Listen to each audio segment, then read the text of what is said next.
মুসল্লিবৃন্দ, সর্বপ্রথম আমরা মহান আল্লাহর প্রশংসা করছি। এটা একটু উপরে সেটা ভালো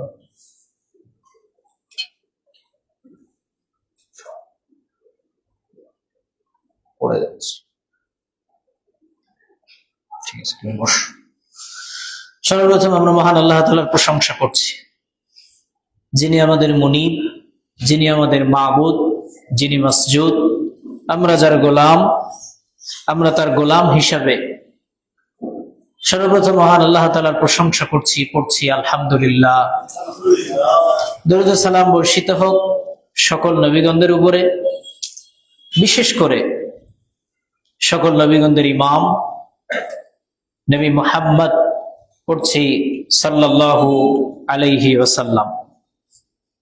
অতঃপর উপস্থিত মুসল্লিবৃন্দ, আজকের এই জুমার খুতবায় আমার বক্তব্যের বিষয় অলসতার ভয়াবহতা এবং অলসতা থেকে পরিত্রাণের উপায়। উক্ত বিষয়ে কোরআন এবং হাদিসকে সামনে রেখে কিছু কথা আমি আপনাদের সামনে তুলে ধরবো ইনশাআল্লাহ। সর্বপ্রথম জানবো অলসতা কি। ইসলামের পরিভাষায় অলসতা বলা হয় আল মাইলু ইলা তারাখি ওয়া তাজান্নুবু বাযলিল জুহদি রাগমাল কুদরাতি আলাল কিয়াম বিল আমাল। এমন কাজে বিলম্ব এবং গড়িমসি করা, যেই কাজে বিলম্ব এবং গড়িমসি করাটা অনুচিত, উচিত নয়, ঠিক নয়। যেই কাজে বিলম্ব করাটা ঠিক নয়, উচিত নয়, সেই কাজে বিলম্ব এবং গড়িমসি করাটার নামই হলো অলসতা। আল্লামা ইমাম নববী রাহিমাহুল্লাহ তিনি বলছেন যে অলসতা হচ্ছে কল্যাণকর কাজের ব্যাপারে মনে উদ্দীপনা, আগ্রহ জাগ্রত না হওয়া। আপনি জানছেন যে এই কাজটা ভালো, এই কাজটা কল্যাণকর, সকল ভালো মানুষরা সেই কাজটা করছে, কিন্তু আপনার মনে সেই জাগ্রত হওয়া, এই কাজের প্রতি আগ্রহ সৃষ্টি না হওয়া, এটার নামই হলো অলসতা। পরক্ষণে তিনি বলছেন কাজ করার সামর্থ্য থাকা সত্ত্বেও কাজে আগ্রহ না থাকাই হচ্ছে অলসতা। আপনি সুস্থ মানুষ, আপনি ভালো মানুষ, আপনার কর্মক্ষম, কাজ করার শারীরিক অ্যাবিলিটি রয়েছে, সক্ষমতা রয়েছে, কিন্তু তারপরও আপনি বসে আছেন, তারপরেও সেটার প্রতি আপনার আগ্রহ সৃষ্টি হচ্ছে না, অথচ কাজটা ভালো। করলে আপনি হয়তো সওয়াব পাবেন, কোনো প্রতিদান পাবেন, দুনিয়াবি হোক আখিরাতে হোক, কিন্তু আপনি সেই কাজটা করছেন না, বসে আছেন। এটাই হচ্ছে অলসতা, আপনাকে অলসতা পেয়েছে। আল্লামা তিবি রাহিমাহুল্লাহ তিনি বলছেন যে বিষয়ে ঢিলেমি করা সাজে না, যেই বিষয়ে ঢিলেমি করাটা শোভা পায় না, সেই বিষয়ে ঢিলেমি করে বসে থাকার নামই হলো অলসতা। সূরা নিসা 142 নম্বর আয়াতে মহান আল্লাহ রাব্বুল আলামিন বলছেন যে ইন্নাল মুনাফিকিনা ইউখাদিউনাল্লাহা ওয়া হুয়া খাদিউহুম। মুনাফিকরা তারা আল্লাহ রাব্বুল আলামিনকে ধোঁকা দিতে চায়, অথচ তারা জানে না যে তারা নিজেরাই নিজেদেরকে ধোঁকা দিচ্ছে, ধোঁকায় ফেলতেছে। ওয়া ইযা ক্বামু ইলাস সালাতি, তাদের একটা বৈশিষ্ট্য, মুনাফিকদের একটা বৈশিষ্ট্য বলতে গিয়ে সূরা নিসার 142 নম্বর আয়াতে এখানে বলছেন যে যখন তারা নামাজে দাঁড়ায় তখন তারা অলস হয়ে নামাজে দাঁড়ায়। এটা হচ্ছে মুনাফিকদের বৈশিষ্ট্য। সূরা মাউনে আল্লাহ রাব্বুল আলামিন বলছেন ফাওয়াইলুল লিল মুসাল্লিন, ওই সমস্ত মুসল্লিদের জন্য ধ্বংস, ওই সমস্ত মুসল্লিরা তারা ধ্বংস হোক, তাদের জন্য ধ্বংস। কারা? যারা আল্লাযীনা হুম আন সালাতিহিম সাহুন, যারা তাদের নামাজের ব্যাপারে গাফেল। নামাজ যখন আদায় করে, সালাত যখন আদায় করে, সালাতের পরিপূর্ণ হক আদায় করে না, রুকু সেজদা ঠিক মতো করে না, অলস হয়ে নামাজে দাঁড়ায়, সময় মতো নামাজ পড়ে না যারা, এই সমস্ত মুসল্লিদের জন্য ধ্বংস। আর এই নামাজটা হচ্ছে মুনাফিকদের নামাজ। মুস্তাদরাক হাকিম 7846 নম্বর হাদিসে রাসূলুল্লাহ সাল্লাল্লাহু আলাইহি ওয়াসাল্লাম তিনি বলছেন ইগতানিম খামসান ক্বাবলা খামসিন, তোমরা 5টি বিষয় আসার পূর্বে 5টি বিষয়কে তোমরা নিয়ামত মনে করো। প্রথম নম্বরে বলছেন শাবাবাকা ক্বাবলা হারামিক, তোমার বার্ধক্য আসার পূর্বে তোমার যে যৌবন, এই যৌবনটাকে তুমি গনিমত মনে করো, নিয়ামত মনে করো।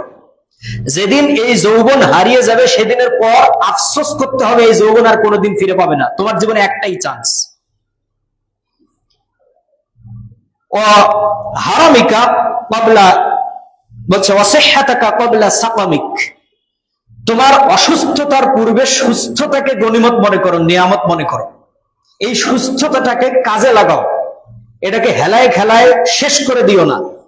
অসুস্থতা আসার পূর্বে সুস্থতা আপনার আমার জন্য নিয়ামত, আমার জন্য নিয়ামত, আপনার জন্য নিয়ামত।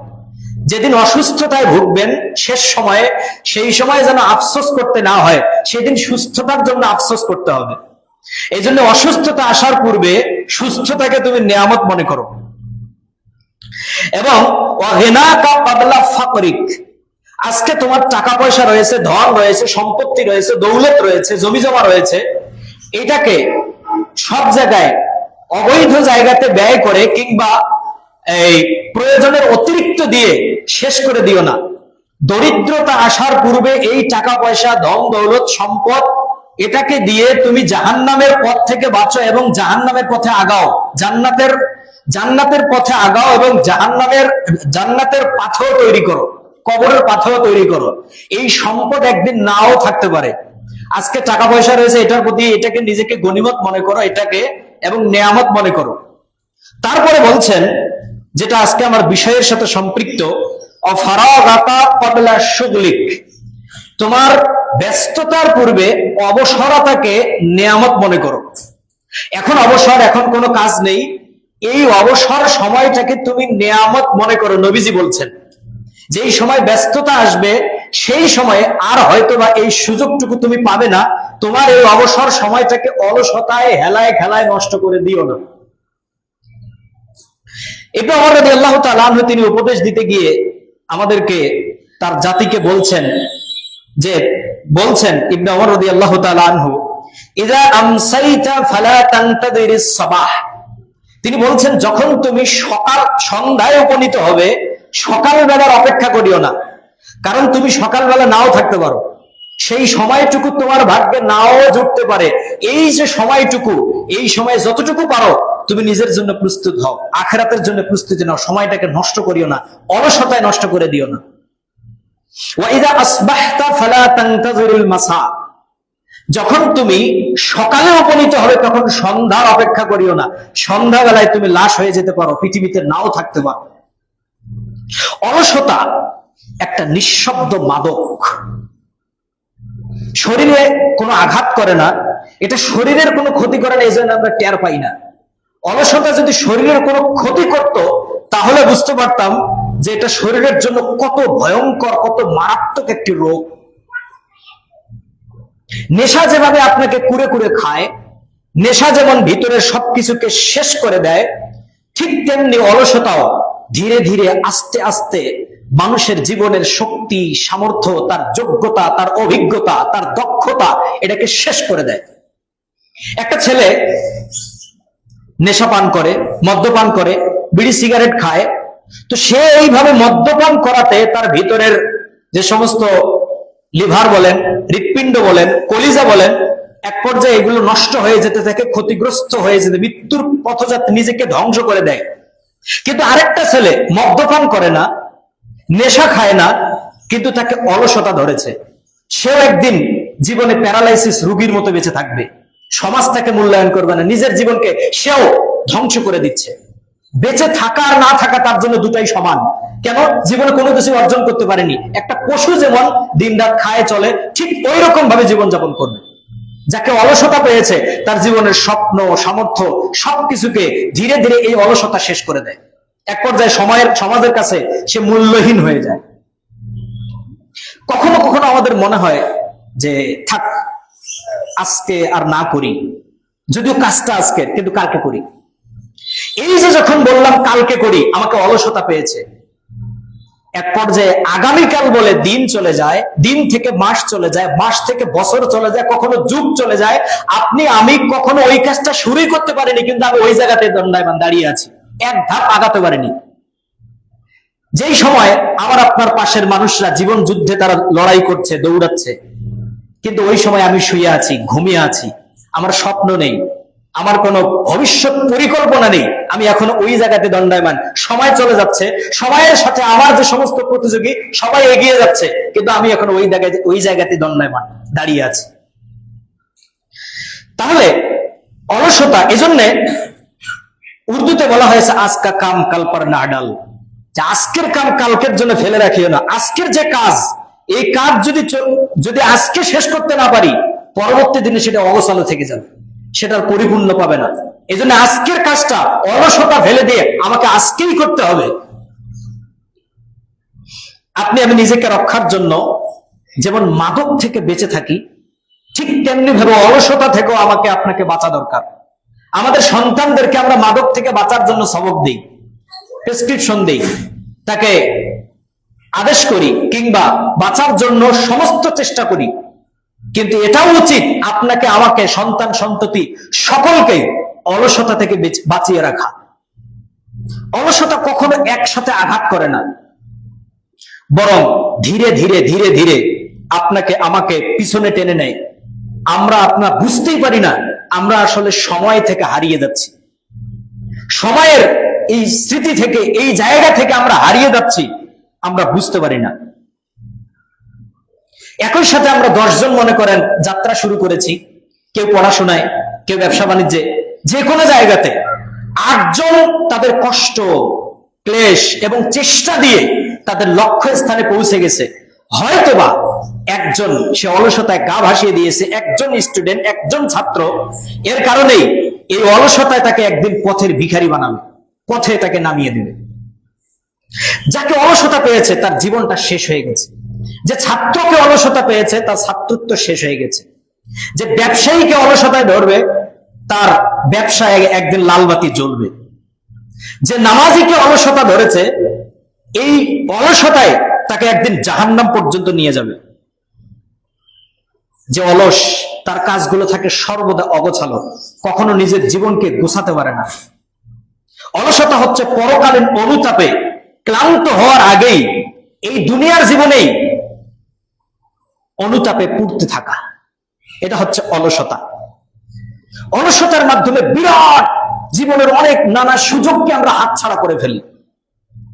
আল্লামা আবুল ফাতহ আল বুস্তি রাহিমাহুল্লাহ তিনি বলছেন যে, তুমি কি এমন কারো কথা শুনেছ, পৃথিবীতে এমন কি কাউকে তুমি দেখেছো যে অলসতার ঝুলি থেকে মধু সংগ্রহ করতে পেরেছে? না। অলসতার ঝুলি থেকে কেউ কখনো পরিপূর্ণ ফল লাভ করতে পারে না, কখনো সফলতা অর্জন করতে পারে না।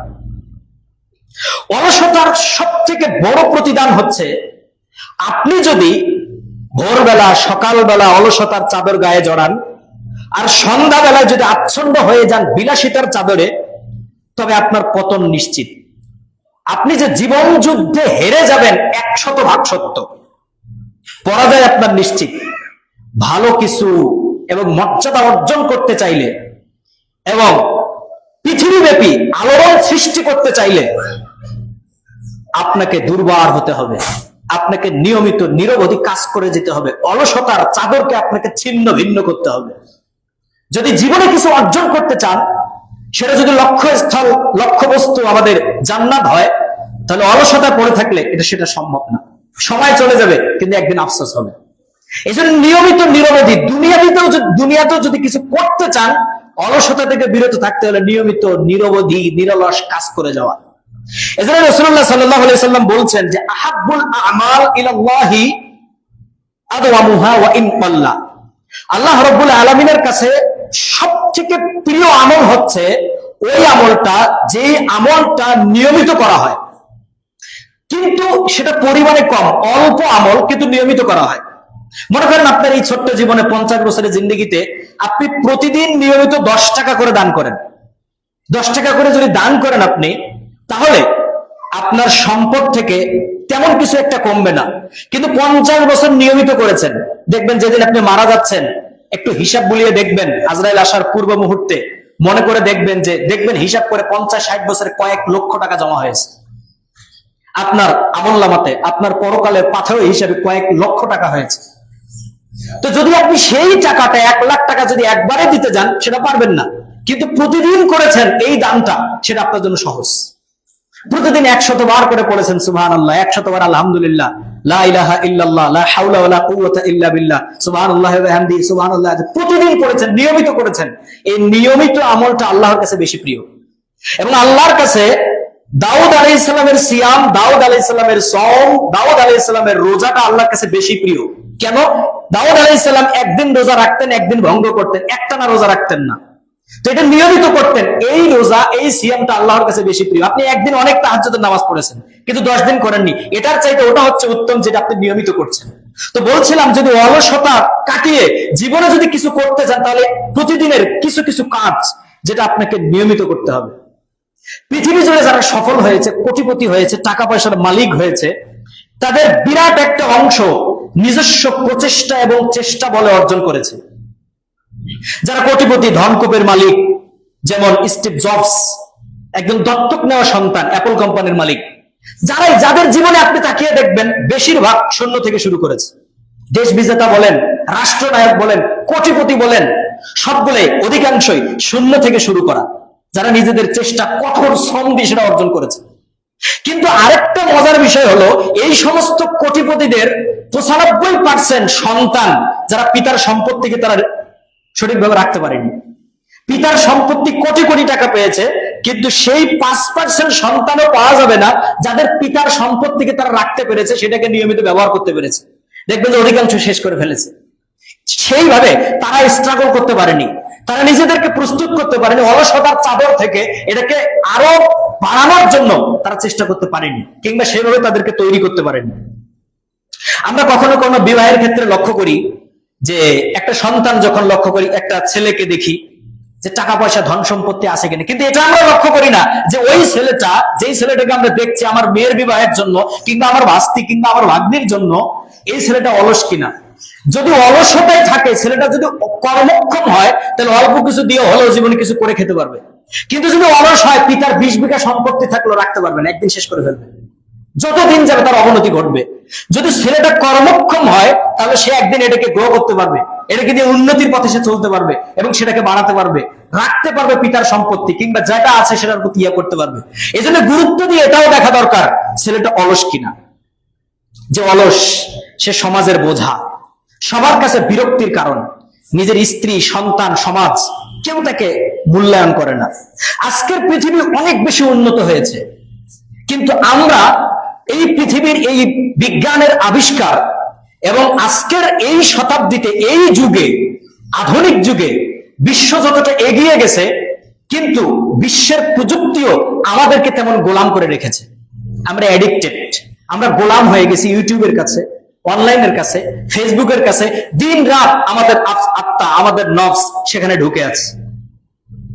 যেই বয়সে আমরা ফ্রি ফায়ার খেলছি, পাবজি খেলতে আমরা যেখানে একেবারে অ্যাডিক্টেড হয়ে আছি, সেই বয়সে, 17 বছর বয়সে যারা পৃথিবীকে করেছেন, পৃথিবীকে কিছু তারা দিয়েছেন, যারা পৃথিবীকে কিছু দিতে পেরেছেন, তাদের দিকে তাকালে দেখবেন আমাদের এই বয়সটাতে এরকম ভাবে তারা মত্ত ছিলেন না। যে বয়সে আমরা ফ্রি ফায়ার, পাবজি খেলছি, ঠিক সেই বয়সে, 17 বছর বয়সে মোহাম্মদ বিন কাসিম সিন্ধু বিজয় করেছে। আমাদের জীবনটা আজকে প্রযুক্তির কাছে এতটাই ধরা বাঁধা যে আমাদের নিজেদের জন্য সময় একটু হয় না, সব সময় মানুষের জন্য। প্রত্যেকটা ক্ষেত্রে 24টা ঘন্টার মধ্যে 16 ঘন্টা তারাই নিয়ে নিয়েছে।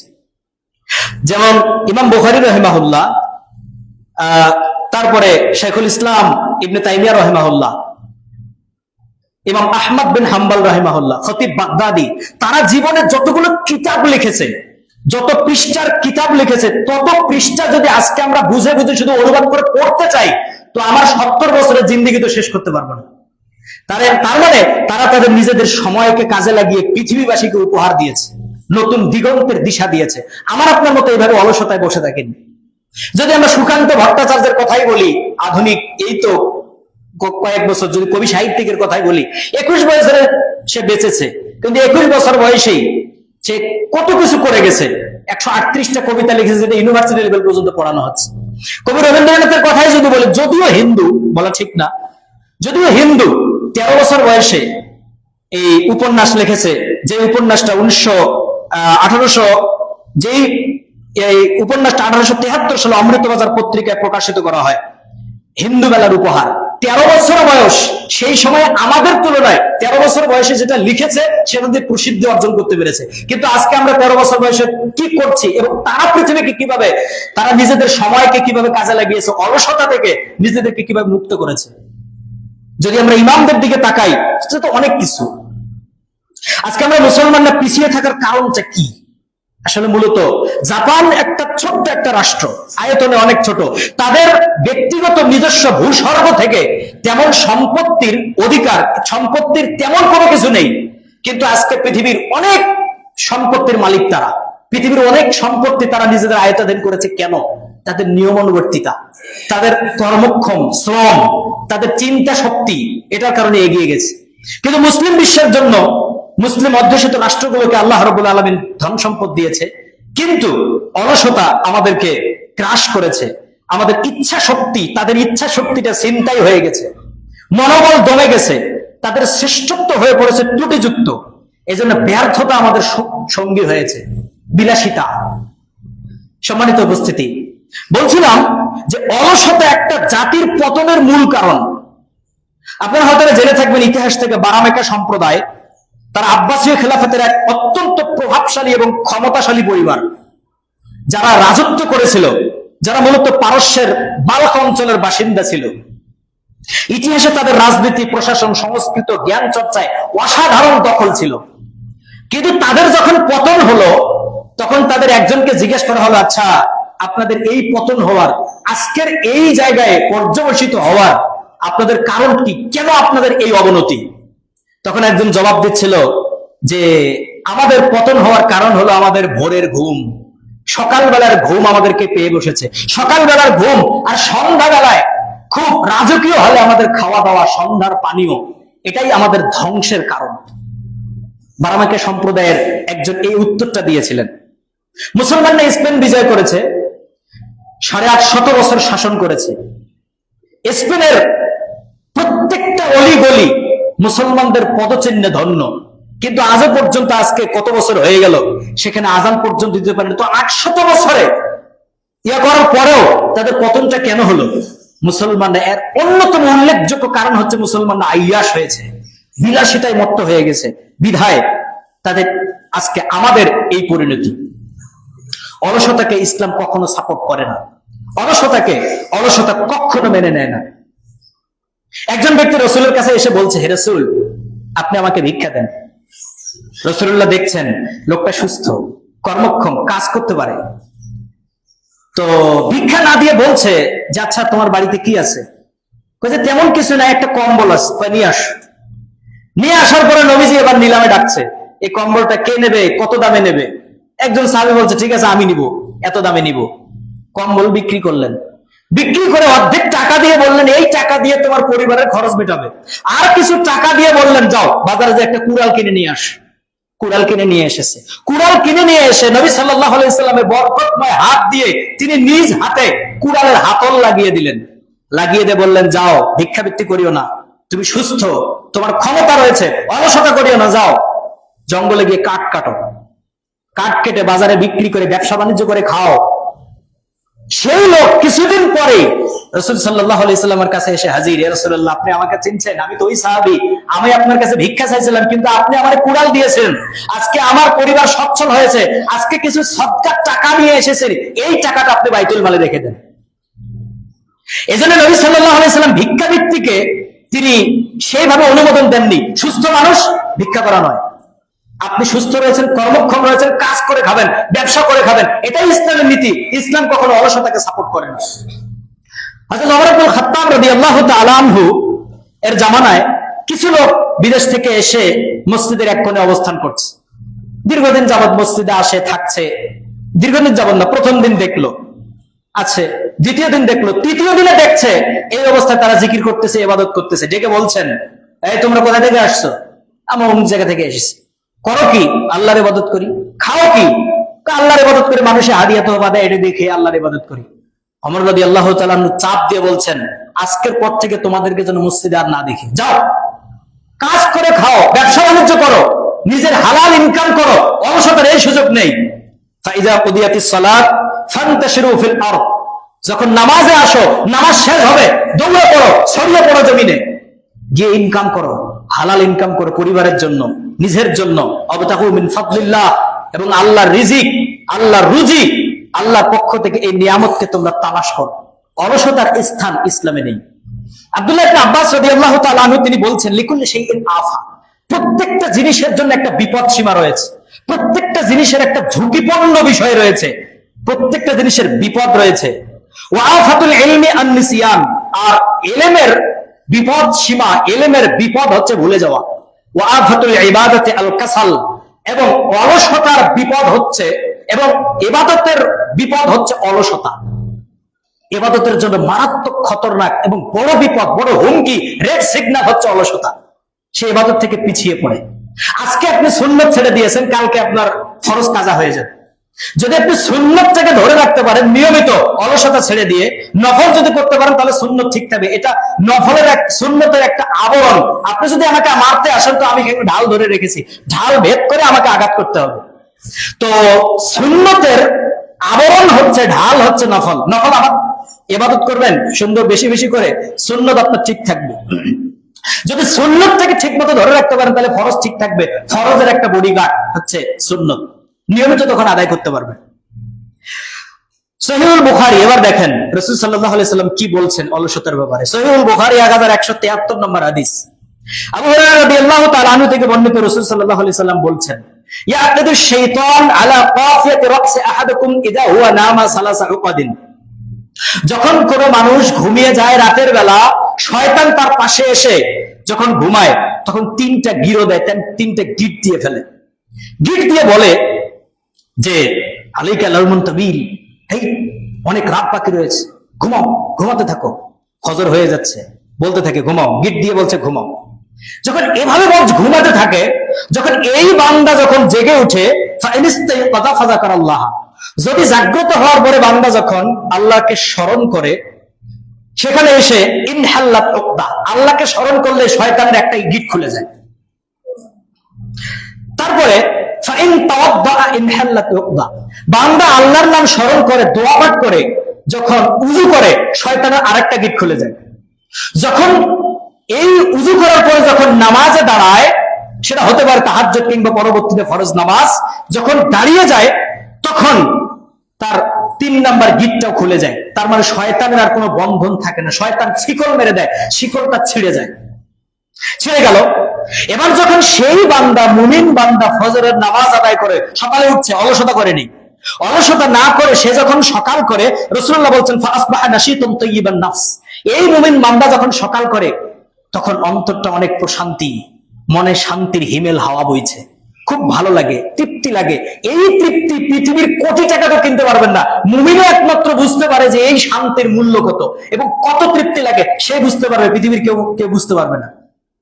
যখন এইভাবে করে উঠলো, তখন রাসূলুল্লাহ বলছেন, আর যে ব্যক্তি এরকম করতে পারলো না, অলসতায় গা ডুবিয়ে দিল, সারা রাত অলসতায় কাটাইলো, এই মুনাফিক কিংবা যে নামাজ আদায় করে না, বেনামাজি, যখন সকাল করে মনটা ভালো থাকে না। আসবাহা খবিসান নাফসি কাসলান, অলস হয়ে দিন কাটায়। সকাল 8টার সময় উঠে মনে কোনো আনন্দ নেই, উঠে স্ত্রীর সাথে ঝগড়া, মনোমালিন্য, মনে যে তৃপ্তি শান্তি সবটাই উঠে যায়, সংসারে অশান্তি নেমে আসে, কারণ মনে তো শান্তি নেই। রাসূলুল্লাহ বলছেন আল গিনা গিনান নফস, অন্তরের প্রশান্তি যদি অর্জন করতে চান, এটাই হচ্ছে সবথেকে বড় ধনাঢ্যতা। কিন্তু আপনি সেই ধনাঢ্যতাই তো কেটে নিয়েছে, শয়তান শেষ করে দিয়েছে, অলসতা শেষ করে দিয়েছে। এই জন্য রাতের বেলা দিনে যদি সুন্দরভাবে জীবনযাপন করতে চান, তাহলে দ্রুত উঠে অলসতা কাটিয়ে এবার আপনার নামাজ আদায় করে ইনকামের মধ্যে চলে যান। যত সকালে যেতে পারবেন তত বরকত। আপনি রিক্সা চালান, সকালবেলা যান। ব্যবসা করেন, সকালবেলা দোকান খোলেন। আপনি আরো কিছু করেন, সকালবেলা উঠে কাজ শুরু করেন, 10টা বাজতে বাজতে অনেক কাজ হয়ে যাবে। নবীজি বলছেন আল্লাহুম্মা বারিক লি উম্মতি ফি বুকুরিহা, সকালবেলা আল্লাহ আমার উম্মতের কাজের মধ্যে সকালবেলা তুমি বরকত দাও। নবীজির দোয়া আছে। এজন্য রিজিক অন্বেষণের ক্ষেত্রে অনেক বড় একটা বিষয়। আপনি আমি প্রতিদিন ইবলিসের কাছে হেরে যাচ্ছি। অলসতা আপনার আমার জীবনের সবকিছুকে শেষ করে দিচ্ছে। এটাকে কাটতে হবে। জীবনকে গ্রো করতে হলে, জীবনকে উন্নতির পথে নিয়ে যেতে হলে অলসতা থেকে, অলসতার ছিন্নমূল থেকে এবং শয়তানের শৃঙ্খল থেকে আমাদেরকে আপনাকে বেরিয়ে আসতে হবে। এবার আসেন অলসতার ব্যাপারে না করতে আল্লাহ রাব্বুল আলামিন তার নবীদেরকে কি নির্দেশ দিয়েছেন। আল্লাহ রাব্বুল আলামিন সূরা ইনশিরাহ 7 নম্বর আয়াতে বলছেন ফাইদা ফারাগতা ফানসাব, ওয়া ইলা রাব্বিকা ফারগাব। হে নবী, হে মুহাম্মদ, ফাইজা ফারাগতা ফানসাব। দিনে আপনার অনেক কাজ, যুদ্ধ, স্ত্রী, পরিবার, দেশ, রাষ্ট্র, শরীয়ত, কোরআন, সবকিছু আছে। সবকিছু হওয়ার পরে যখন রাত হয়ে যায়, ঘুমিও না, ফানসাব, আল্লাহর কাছে দাঁড়াও, আল্লাহকে ডাকো। তোমার দুনিয়াতে কোনো ব্যস্ততা, দুনিয়াতে কোনো অবসর নেই। অবসর তো একমাত্র নিঃশ্বাস যেদিন শেষ হবে সেদিন অবসর, কবরে গিয়ে অবসর। দিনের অনেক কাজের পরে রাতের বেলা রয়েছে তোমার জন্য দীর্ঘ রাকাত, দীর্ঘ সালাতের রাকাত। তো এই যে চির অবিচল রাসূল সাল্লাল্লাহু আলাইহি সাল্লামের জন্য, রাসূল সাল্লাল্লাহু আলাইহি সাল্লামকে আল্লাহ রাব্বুল আলামিন, তিনি তো চির অবিচল, তিনি সবকিছু জানেন, সবকিছু বুঝেন, কিন্তু তারপরেও আল্লাহ রাব্বুল আলামিন নবীজিকে স্ট্রেস, চাপ দিয়ে বলছেন যে তুমি অলসতা কাটিয়ে ফাইজা ফারাগতা ফানসাব ওয়া ইলা রাব্বিকা ফারগাব। তাহলে আমাদের জন্য কি দিক নির্দেশনা আসতে পারে? এবার দেখেন, মূসা আলাইহিস সালাম এবং হারুন আলাইহিস সালামকে নবুয়তের দায়িত্ব দিয়ে আল্লাহ তাআলা বলছেন, ইযহাব আনতা ওয়া আখুকা বিআয়াতি ওয়া লা তানিয়া ফি যিকরি। হে মূসা, ওয়া আখুকা, তোমার ভাই, দুজনে মিলে যাও, ফেরাউনের কাছে যাও, জাতির কাছে দাওয়াত দাও, শিরক থেকে মানুষকে বাঁচাও। ওয়া লা তানিয়া ফি যিকরি, তানিয়ার ব্যাখ্যায় ইবনে আব্বাস বলছেন, তোমরা ঢিলে হয়ে যেও না, অলস হয়ে যেও না।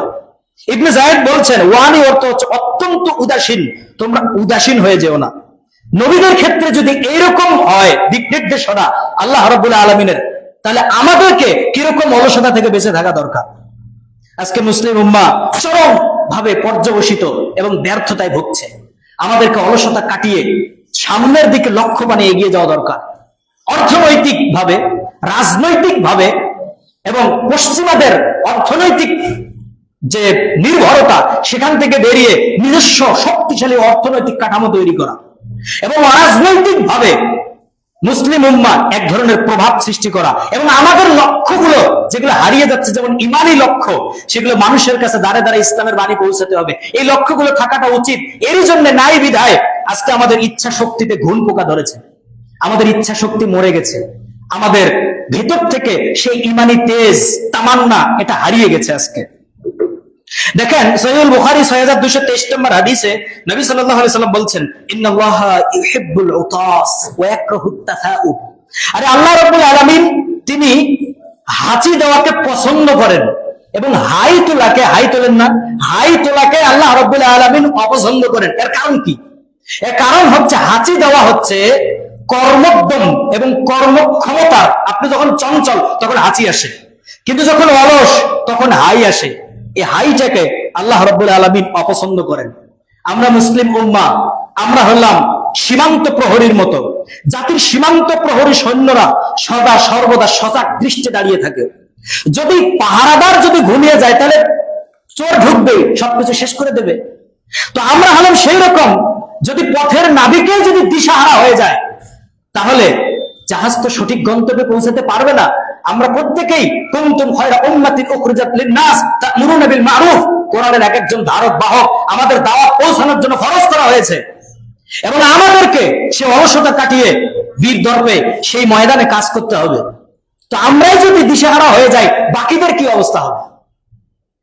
সম্মানিত উপস্থিতি, বলছিলাম এতক্ষণ যাবৎ অলসতার ভয়াবহতা এবং অলসতা করলে কি পরিণতি হতে পারে, এবং আমাদের অলসতা কাটিয়ে কি করা দরকার। এখন আসেন, এই অলসতা থেকে কিভাবে আমরা পরিত্রাণ পেতে পারি, কিভাবে আমরা বাঁচতে পারি, সেই বিষয়টা নিয়ে একটু আলোচনা করি। রাসূলুল্লাহ সাল্লাল্লাহু, সর্বপ্রথম হচ্ছে অলসতা থেকে, এই মহামারী থেকে, এই রোগ থেকে বাঁচতে আপনাকে আল্লাহর কাছে প্রতিনিয়ত দোয়া করতে হবে। দেখেন, রাসূল সাল্লাল্লাহু আলাইহি ওয়াসাল্লাম তিনি একজন আল্লাহর রাসূল। তিনি নবী করিম সাল্লাল্লাহু আলাইহি ওয়াসাল্লাম যখন আবু তালহা যখন যুদ্ধে যাচ্ছেন, তখন বলছেন, আবু তালহাকে বলছেন, খায়বারের যুদ্ধে বলছে যে একটা গোলামকে ডেকে নিয়ে আসো তো, একটা ছেলেকে যে আমাকে যুদ্ধে যাওয়া পর্যন্ত আমার সেবা করবে। তো আবু তালহা রাদিয়াল্লাহু তাআলা আনহু আনাস ইবনে মালিককে নিয়ে আসলেন। নিয়ে এসে এই আনাস বিন মালিক সেই যখন পরবর্তীতে বলছে যে খায়বার পর্যন্ত আমি তার খেদমত করেছি, আমি রাসূল সাল্লাল্লাহু আলাইহি সাল্লামকে সব সময় বলতে শুনতাম, আল্লাহুম্মা ইন্নী আউযু বিকা মিনাল হাম্মি ওয়াল হুজনি ওয়াল আজজি ওয়াল কাসালি ওয়াল বুখলি ওয়াল জুবনি। আল্লাহ আমাকে অলসতা থেকে বাঁচাও, আল্লাহ অলসতা থেকে আমাকে বাঁচাও। নবীজির খাদেম আনাস বিন মালিক তিনি বলছেন, নবী সাল্লাল্লাহু আলাইহি ওয়াসাল্লাম সকাল সন্ধ্যা দোয়া পাঠ করতেন, রব্বি আসআলুকা খায়রা ফি হাযাল ইয়াউম ওয়া খায়রা মা বা'দাহু ওয়া আউযু বিকা মিন শাররি মা ফি হাযাল ইয়াউম ওয়া শাররি মা বা'দাহু রব্বি আউযু বিকা মিনাল কাসাল। আল্লাহ তোমার কাছে অলসতা থেকে পানা চাই। রাসূল সাল্লাল্লাহু আলাইহি ওয়াসাল্লাম শাদ্দাদ ইবনে আউসকে বলছেন, শাদ্দাদ শোনো, যখন তুমি লোকদের স্বর্ণ রূপা জমা করতে দেখবে, দুনিয়া নিয়ে মত্ত হয়ে যাবে, তখন আল্লাহর কাছে এই দোয়াটা করিও, আল্লাহুম্মা ইন্নী আসআলুকা সাবাতা ফিল আমরি। আল্লাহ আমার কাজের মধ্যে দৃঢ় থাকাটা তোমার কাছে চাই, দিনের কাজে দুনিয়াবি কাজে আমি যেন দৃঢ় থাকতে পারি। এই দোয়াটা তিনি করতেন। নবী করিম সাল্লাল্লাহু আলাইহি ওয়াসাল্লাম আল্লাহর কাছে এমন মর্যাদার অধিকারী, সেই মর্যাদা পৃথিবীর আর কারো অর্জিত হয়নি। মহান রবের একজন একান্ত জন, তাকে আল্লাহ রাব্বুল আলামিন বলছেন, লাউলা আন সাব্বাতনাকা লাকাদ কিত্তা তারকানু ইলাইহিম শাইআন কলিলা। আল্লাহ বলেন, হে নবী, তোমার কাজ, তোমার দায়িত্বের উপরে আমি যদি তোমাকে দৃঢ় না রাখতাম, তাহলে তুমি তাদের দিকে ঝুঁকে যেতে, এই দায়িত্ব পালন করতে পারতে না। এজন্য আমাদের উচিত সর্বদাই আল্লাহ রাব্বুল আলামিনের কাছে দোয়া করা, অলসতা থেকে বাঁচার জন্য প্রার্থনা করা। নবী সাল্লাল্লাহু আলাইহি ওয়াসাল্লাম তিনি বলছেন, দোয়া করতেন, ইয়া মুকাল্লিবাল কুলুব সাব্বিত কলবি আলা দীনিক। এবং নবীজি আরো বলছেন যে আজাজুন নাস মান আজাজা আনিদ দুআ। ওই ব্যক্তি হচ্ছে সবথেকে অক্ষম, পৃথিবীর সবাই আল্লাহর কাছে চেয়ে নিতে পারে কিন্তু সে দোয়াই করতে পারে না, এ হচ্ছে অক্ষম। আল্লাহর কাছে সর্বদাই প্রতি নামাজের পরে অলসতা থেকে পানা চাইতে হবে। দ্বিতীয় নম্বর পদক্ষেপ হচ্ছে মুনাফিক হয়ে যাওয়ার ভয় করা। মুনাফিক, অলসতা মানুষকে মুনাফিক বানায়। আপনার উচিত অলসতা, এই মুনাফিক হয়ে যাওয়ার ভয় করা, যার ব্যাপারে বলা হয়েছে ইন্নাল মুনাফিকিনা ফিদ দারকিল আসফালি মিনান নার, জাহান্নামের সবথেকে অতল গহ্বরে যাবে যারা মুনাফিক, যাদের ব্যাপারে পূর্বে আয়াতটি চলে গেছে, ওয়ালা ইয়াতুনা সালাতা ইল্লা হুম কুসালা। মুনাফিকরা অলসতা করে, এই অলসতা হচ্ছে মুনাফিকদের বৈশিষ্ট্য। আর এই অলসতাটা প্রকাশ পায় হলো ফজর এবং ইশার নামাজে। ফজর ইশার যখন হয় তখন মুনাফিকের, এই যার ভেতরে মুনাফিক রয়েছে তারা আসতে পারে না। এজন্য আব্দুল্লাহ ইবনে ওমর রাদিয়াল্লাহু তাআলা তিনি বলছেন, আমরা কাউকে ফজর এবং ইশার নামাজে যদি না পাইতাম, তাহলে আমরা ধারণা করতাম এমন মুনাফিক হয়ে গেছে, এই মুনাফিকদের সাথে চলে গেছে। ইবনে ওমর বলছেন যে আমরা মুনাফিক চিহ্নিত করতাম যারা ফজরে আসতে পারতো না এবং যারা ইশায় আসতে পারতো না। আর সবথেকে বেশি ফজর এবং ইশার নামাজে কষ্ট হয়, উঠতে পারে না মুনাফিকদের। সম্মানিত উপস্থিতি, এজন্য অলসতার ভয় আপনার ভেতরে জাগ্রত করতে হবে। দিন দিন অবনতির ভয় আপনার ভেতরে নিয়ে আসতে হবে, এটা আপনাকে অলসতা তাড়িয়ে দেবে। যখন আপনি জেগে উঠবেন নিদ্রার চাদর ফেলে, আপনি জ্বলে উঠবেন আপন প্রতিভায়। যে নিজেকে জ্বালাতে পারে সে সৃষ্টি করতে পারে আলোড়ন, হয় দুর্বার, দুর্বিনীত, গতিশীল। পৃথিবীকে কিছু দিতে হলে আপনাকে আমাকে নিজেকে জ্বালিয়ে তারপরে পৃথিবীকে কিছু দিতে হবে। যে নিজেকে গতিশীল করতে পারে না, সে তো লাঞ্ছনার জীবনকে বেছে নিল। তার জীবন তো জীবিত কিছু না, যেন একটা মৃত আত্মার বসত বাড়ি। সে পৃথিবীকে কিছু দিতে পারে না, সবার জন্য, সমাজের জন্য, দেশের জন্য বোঝা হয়ে থাকে। তাহলে দ্বিতীয় নম্বর হচ্ছে মুনাফিকের ভয় করা। আমি যেন মুনাফিক না হয়ে যাই, সেই ভয় অন্তরে নিয়ে আসা। তাহলে আপনার অলসতার কাটানোর জন্য দ্বিতীয় পদক্ষেপ এটা। তৃতীয় নম্বর পদক্ষেপ হতে পারে যে প্রতিদান বা ফলাফলে নিশ্চিত বিশ্বাস রাখা। আমার যে টার্গেট জান্নাত, সেটাকে আমি পাবোই আল্লাহর কাছে এবং আল্লাহ আমাকে দেবেন, এবং সেই লক্ষ্যে কাজ করা। এই প্রতিদানে নিশ্চিত বিশ্বাস আপনাকে আমার রাখতে হবে। জান্নাতের বিনিময়ে 70 বছরের আমল কিচ্ছু না, কারণ জীবন তো নির্ধারিত। এই জীবনটা হচ্ছে 50, 70, 80, 100 বছরের জন্য নির্ধারিত। কিন্তু আমরা যে প্রতিদান পাইতে যাচ্ছি, সে প্রতিদানটা জান্নাত হচ্ছে সীমাহীন, কোটি কোটি বছরের জন্য, যার কোনো শেষ নাই। অলসতায় নিমজ্জিত ভাই আমার, জান্নাতের আরাম আয়েশ ভুলে গিয়ে মিথ্যা আরামের নেশায় চোর হয়ে যদি পড়ে থাকেন, তাহলে কিভাবে জান্নাত পেতে পারি? অলস হয়ে জান্নাতীদের সাথে প্রতিযোগিতা কিভাবে করবেন? যারা জান্নাতি, ওরা তো দিন রাত ছুটছে জান্নাতের আশায়। আপনি আমি এভাবে বসে থেকে অলস হয়ে, তাহলে কি আমরা কি সেই মহান ব্যক্তি হতে পারি যে ব্যক্তির জন্য জান্নাতের দরজাগুলো ডাকতে থাকবে, যেমন ডাকবে আবু বকর রাদিয়াল্লাহু তাআলা আনহুর জন্য? যে দরজা আপনি আমি নিজেরাই বন্ধ করে দিয়েছি, সেই দরজা কিভাবে খুলতে পারে? যে দরজা আমরা খোলার জন্য চেষ্টাই করিনি, সেজন্য দরজা কি আপনি মনে করেন যে এমনিতেই খুলে যাবে? আপনি যদি জান্নাতের জন্য আগ্রহী না হন, তাহলে কি জান্নাত আপনাকে রিসিপশন করার জন্য বারবার ডাকতে থাকবে? না। এজন্য আপনাকে আমাকে চেষ্টা করতে হবে। রাসূল সাল্লাল্লাহু আলাইহি সাল্লাম বলছেন, লা ইয়ালামুনা মা ফিত তাহজিরি, সময় কম, আমি অনুবাদ করছি না। রাসূল সাল্লাল্লাহু আলাইহি সাল্লাম বলছেন যে তাড়াতাড়ি নামাজ পড়াতে যে কি পরিমাণ নামাজে আসা, নামাজে মসজিদে তাড়াতাড়ি আসা এবং ফজর এবং এশার নামাজে কি পরিমাণ সওয়াব রয়েছে, যদি মানুষ জানতো কি পরিমাণ প্রতিদান রয়েছে তাদের জন্য লুকানো, তাহলে মানুষটা হামাগুড়ি দিয়ে মসজিদে চলে আসতো। এই কথা, এই বাণী শোনার পরও আমাদের কর্ণকুহরে পৌঁছায় না, আমরা আসতে পারি না, কারণ আমরা হলাম অলস। নবীজির কথাকে সেভাবে আমরা নিতেই পারি না। নবী সাল্লাল্লাহু আলাইহি ওয়াসাল্লাম বলেন, কিয়ামতের ময়দানে সবথেকে নিকটবর্তী থাকবে ওই ব্যক্তি যে ব্যক্তি সবথেকে বেশি দরুদ পড়বে, আমার কাছে নিকটবর্তী থাকবে। নবীজির এই কথা শোনার পরও কোন মুমিন ব্যক্তিকে অলসতা করতে পারে? অলসতা তার জন্য মানায় না। রাসূল সাল্লাল্লাহু আলাইহি ওয়াসাল্লাম বলেন, মান দা ইলা হুদা কানা লাহু মিনাল আজরি মিসলু উজুরি মান তাবিআ। যে ব্যক্তি কোন মানুষকে আল্লাহর পথে দাওয়াত দেবে, নামাজের দাওয়াত দিবে, কল্যাণের পথে দাওয়াত দিবে, তো দাওয়াত দেওয়ার পরে ওই ব্যক্তি মৃত্যু পর্যন্ত, মনে করেন আপনি চিরজীবন নামাজের একজনের দাওয়াত দিয়েছেন, একজনকে আপনার দাওয়াতে সে নামাজ ধরেছে, মৃত্যু পর্যন্ত যতদিন পর্যন্ত সে নামাজ এবং সহিহ আকীদা গ্রহণ করেছে, নামাজ পড়েছে, যতদিন পর্যন্ত ও নামাজ পড়বে মৃত্যু পর্যন্ত আপনি সমপরিমাণ সওয়াব পাবেন এবং তার সওয়াব থেকে কিছু কমবে না। এই কথা শোনার পরেও কোন দায়ীর জন্য, যারা আল্লাহর পথে ডাকে, তার জন্য অলসতা কি মানায়? না। প্রত্যেকের জন্য উচিত আল্লাহর পথে দাওয়াত দেওয়া, সকলকেই। রাসূল সাল্লাল্লাহু আলাইহি ওয়াসাল্লাম বলছেন, যে ব্যক্তি ফজরের নামাজ আদায় করবে সে আল্লাহর জিম্মায়। এটা শোনার পরেও আমাদের জন্য অলসতা মানায় না। সারাটা দিন আমার আল্লাহর জিম্মায়, আল্লাহর দায়িত্বে কাটবে। সম্মানিত উপস্থিতি, পৃথিবীতে কি এমন করে ব্যবসায়ী দেখেছেন যে ব্যবসায়ী ব্যবসা করতে করতে করতে, ইনকাম করতে, টাকা পয়সা এমন হয়েছে, এখন ক্লান্ত হয়ে গেছে, তখন বলে যে এত টাকা দিয়ে আর কি করব, এই সম্পদে আমি বিরক্ত হয়ে গেছি? পৃথিবীতে কি এরকম কোন ব্যবসায়ী দেখেছেন? পাবেন না। তার মানে আপনি যে আখিরাতের জন্য এত কিছু করবেন, সওয়াব করবেন, সওয়াব আপনি অর্জন করবেন, এতে আপনি জান্নাতের জন্য কেন বিরক্ত হচ্ছেন? প্রতিদিন চলবে আপনার আমল, লাভজনক ব্যবসা মুমিনরা করবে, জীবন দিয়ে, মাল দিয়ে, সম্পত্তি দিয়ে, সবকিছুর বিনিময়ে তারা, ইন্নাল্লাহা আশতারা মিনাল মুমিনিনা, আল্লাহ রাব্বুল আলামিন মুমিনদের জান এবং মালকে কিনে নিয়েছেন জান্নাতের বিনিময়ে, বিআন্না লাহুমুল জান্নাহ। তাহলে এই সম্পত্তি, এই লাভজনক ব্যবসার ক্ষেত্রে আর অলসতা কেন? এজন্য অলসতাকে কাটিয়ে ইবাদতের ময়দানে চলে আসতে হবে। তাহলে তৃতীয় নম্বর পদক্ষেপ গেল। চতুর্থ নম্বর পদক্ষেপ হচ্ছে সুউচ্চ লক্ষ্য স্থির করতে হবে। আপনার জীবনে যদি কোনো গোল না থাকে, কোনো লক্ষ্য না থাকে, তাহলে এর অর্থ হচ্ছে আপনি আপনার জীবনের লাগামটা শয়তানের হাতে তুলে দিয়েছেন, আর এই লাগাম ধরে শয়তান আপনাকে জাহান্নামে পর্যন্ত নিয়ে যায়। উদ্দেশ্যহীন কাজ হচ্ছে পাগলের।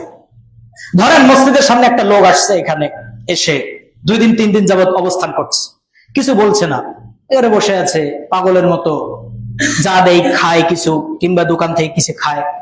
তো মসজিদের ইমাম সাহেব জিজ্ঞেস করছে, ভাই কোথা থেকে আসছে? কয় জানি না। কোথায় যাবে? জানি না। কি করবে? জানি না। আরে ভাই জানি না, এই লোকটাকে আপনি কি বলবেন?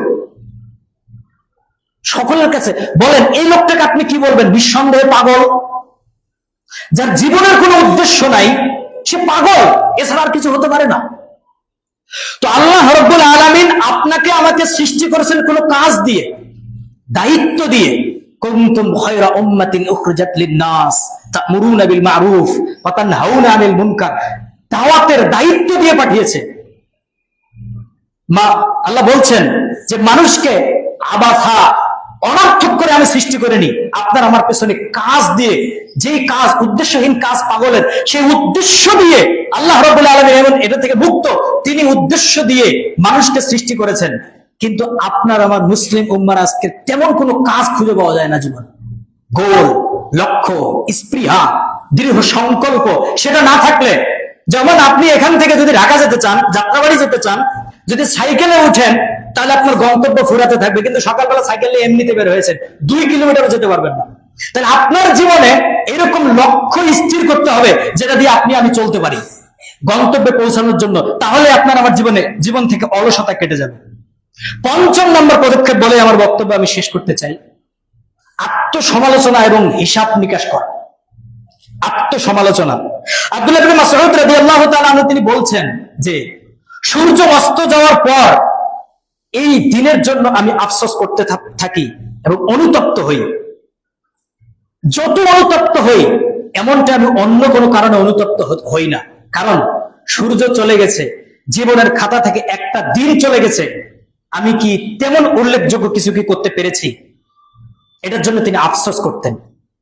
সন্ধ্যাবেলা হিসাব নিকাশের দরজা খুলে দেন। নিজের মন উদাসীন হলে লাগাম লাগান। নিজের মনকে প্রশ্রয় দিলে সে একদিন এই আত্মা, আপনার এই মনেই আপনাকে জাহান্নাম পর্যন্ত নিয়ে যাবে। সম্মানিত উপস্থিতি, জিবরাইল এসে নবী সাল্লাল্লাহু আলাইহি সাল্লামের একজন গোপন খবর একজনকে জানাতেন। তার নাম হচ্ছে হুযায়ফা ইবনুল ইয়ামান রাদিয়াল্লাহু তাআলা। হুযায়ফা তো আত্মসমালোচনা এবং নিজের জীবনের হিসাব নিকাশ কিভাবে সাহাবীরা করতেন তার দুটো দৃষ্টান্ত আপনাদের সামনে তুলে ধরি। আসমান থেকে জিবরাইল এসে নবী সাল্লাল্লাহু আলাইহি সাল্লামকে মুনাফিকদের লিস্টটা দিয়ে গেলেন। রাসূল সাল্লাল্লাহু আলাইহি সাল্লাম হুযায়ফা ইবনুল ইয়ামানকে এই লিস্টটা জানিয়েছেন, তাকে গোপন কিছু খবর বলতেন। ওমর রাদিয়াল্লাহু তাআলা আনহু তিনি জানলেন যে মুনাফিকদের লিস্ট এসেছে, আর লিস্টটা জানে হুযায়ফা ইবনুল ইয়ামান। গিয়ে তিনি একজন জান্নাতের সুসংবাদ প্রাপ্ত সাহাবী, ইসলামের দ্বিতীয় খলিফা, জীবদ্দশায় যিনি জান্নাতের সুসংবাদ পেয়েছে, সেই সাহাবী হুযায়ফা ইবনুল ইয়ামানের কাছে গিয়ে বলছে, হুযায়ফা ভাই, আমি তোমাকে এটা জানতে চাইবো না যে কার কার নাম লিস্ট মুনাফিকদের লিস্টে আছে, এটা আমাকে জানতে হবে না, আমি জানতে চাইবো না, যেহেতু রাসূল তোমাকে দিয়েছে গোপন করতে। তুমি শুধু এতটুকু আমাকে বলো, জিবরাইল যে মুনাফিকদের লিস্টটা দিয়েছে এই লিস্টে আমার নাম আছে কিনা। ওমরের মতো একজন সাহাবী তার নিজের জীবনের জন্য কতটুকু অনুশোচনা হলে পড়ে এবং নিজের জীবনের হিসাব কতটুকু পাই টু পাই করলে পড়ে তিনি এই কথা বলেন, যদি আমার নিজের নামের লিস্টে, মুনাফিকদের লিস্টে যদি আমার নাম থাকে, রাতের বেলা কেঁদে কেঁদে আল্লাহর কাছে ক্ষমা চেয়ে নিব। তাহলে সাহাবায়ে কেরামদের অনেক কথা রয়েছে তারা কিভাবে নিজের আত্মসমালোচনা করতেন। আরেকজন সাহাবী হানজালা রাদিয়াল্লাহু তাআলা আনহু, তিনি একদিন বলে উঠছেন, নাফাকা হানজালা। আবু বকরের সাথে সাক্ষাৎ হলো, আবু বকর, নাফাকা হানজালা। আরে হানজালা মুনাফিক হয়ে গেছে, হানজালা মুনাফিক হয়ে গেছে। রাসূলের কাছে গিয়ে বলছে, হে রাসূল, হানজালা মুনাফিক হয়ে গেছে। কিভাবে মুনাফিক? হে রাসূলুল্লাহ, যখন আপনার সামনে বসে থাকি, আপনি যখন দ্বীনের আলোচনা করেন, কোরআনের আলোচনা করেন, হাদিসের আলোচনা করেন, তখন আমি যেন সচক্ষে জান্নাত এবং জাহান্নাম দেখতে পাই। মসজিদে থাকলে আমি আল্লাহর কাছে রয়েছি, আমি যেন সচক্ষে দেখতে পাচ্ছি, আমার হৃদয়ের ভিতরে ভয় কাজ করে। কিন্তু যখন আমি পরিবারের কাছে যাই, স্ত্রীদের কাছে যাই, সন্তানদের কাছে যাই, এ ভয়টা আর থাকে না। তখন আমার মনে হয় যেন আমি মুনাফিক হয়ে গেছি, মুনাফিক হয়ে গেছি। তাহলে হানজালা রাদিয়াল্লাহু তাআলা আনহু একজন সাহাবী, যাদের নামের পিছনে রয়েছে রাদিয়াল্লাহু তাআলা আনহু, আল্লাহ যাদের প্রতি সন্তুষ্ট হয়েছেন, এই মানুষগুলো তারা কিভাবে নিজের জীবনের হিসাব করছেন, আত্মসমালোচনা কিভাবে করছেন। এই ফাতহুল বারীতে ইবনে হাজার আল আসকালানী রাহিমাহুল্লাহ তিনি উল্লেখ করেছেন যে আবু উবাইদা রাদিয়াল্লাহু তাআলা আনহু একদিন মসজিদের মধ্যে থুতু ফেলেছেন। সেই সময় তো এরকম মসজিদ ছিল না, যদি থুতু ফেলে সেটা কাফারা হয়েছে যে আপনি এই থুতুটাকে ঢেকে দিবেন মাটি দিয়ে। থুতু ফেলে রাতের বেলা বাড়িতে চলে আসছে, ঘুমাতে গেছে, আত্মসমালোচনা করছে, কি অবস্থা, আজকে মসজিদে আমি থুতু ফেলে এসেছি, যদিও ছোট কাজ, হৃদয়ে জ্বালা পোড়া জোয়ার ভাটা শুরু হয়ে গেছে। উঠেই আগুনের মশাল নিয়ে মসজিদে গিয়ে সেটাকে মুছে দিয়ে আল্লাহর কাছে প্রার্থনা করছে, হে আল্লাহ, আজকের এই ছোট্ট পাপটাও আমার আমলনামা থেকে মুছে দাও। তাহলে ছোট্ট ছোট্ট পাপে তারা কত বিষণ্ণ ছিলেন, কত চিন্তিত ছিলেন। আপনার আমার সারাদিন কত পাপ হয়। আত্মসমালোচনা যদি করতাম তাহলে অলসতায় পড়ে থাকতাম না। যদি আত্মসমালোচনা ভেতরে থাকতো, অলসতা জায়গা পেত না। ইউটিউব বলেন, ফেসবুক বলেন, নিজের জীবনে সমস্ত আবর্জনা ময়লাগুলো শেষ হয়ে যেত। আমলের ময়দানে আসতে হলে এই সব প্রতিবন্ধকতা থেকে আপনাকে বেরিয়ে আসতে হবে। এজন্য হিসাব গ্রহণকারী মুমিন প্রতিদিন রাতে নিজেকে প্রশ্ন করে, হিসাব করতে হবে আপনাকে, আমি কি আজকের সারাদিনে চোখের পর্দা করেছি? আজকের সারাদিনে কোন ফরজের কি ব্যাঘাত ঘটিয়েছি? সারাদিনে আমি কি মিথ্যা বলেছি? কারো সম্পদ কি আমি হরণ করেছি? এই ধরনের আত্মসমালোচনা যদি আপনার ভিতরে চলে আসে, পরিপূর্ণভাবে আজকের দিনের পরে কালকে আবার আপনি নব উদ্যমে চলে যেতে পারবেন। তাহলে আজকের আমার টোটাল বিষয়টা ছিল অলসতার ভয়াবহতা, এবং অলসতা থেকে বাঁচতে হলে আপনাকে যে কাজগুলো করতে হবে, প্রথম নম্বর হচ্ছে আল্লাহর কাছে দোয়া করতে হবে। দ্বিতীয় নম্বর হচ্ছে মুনাফেক হয়ে যাওয়ার ভয় আপনার হৃদয়ের ভিতরে জাগ্রত করতে হবে, অলস হলে আপনি মুনাফেক হয়ে যেতে পারেন। তৃতীয় নম্বর, প্রতিদান বা ফলাফলে নিশ্চিত বিশ্বাস রাখতে হবে, যেটা আপনি অর্জন করতে চান। চতুর্থ নাম্বার, সুউচ্চ লক্ষ্য স্থির করতে হবে। পঞ্চম নাম্বার, আত্মসমালোচনা করতে হবে এবং নিজের হিসাব করতে হবে। যদি আপনি পারেন তবে আপনি অলসতা থেকে বেরিয়ে আসতে পারবেন। আল্লাহ সুবহানাহু ওয়া তাআলার কাছে দোয়া করি, হে আল্লাহ, তোমার ইবাদত থেকে গাফেলকারী সমস্ত বিষয় থেকে আমাদেরকে তুমি হেফাজত করো, এবং সকলকে আমাদেরকে অলসতা থেকে বেঁচে পরিপূর্ণরূপে তোমার ইবাদত করার তৌফিক দান করো, আমিন।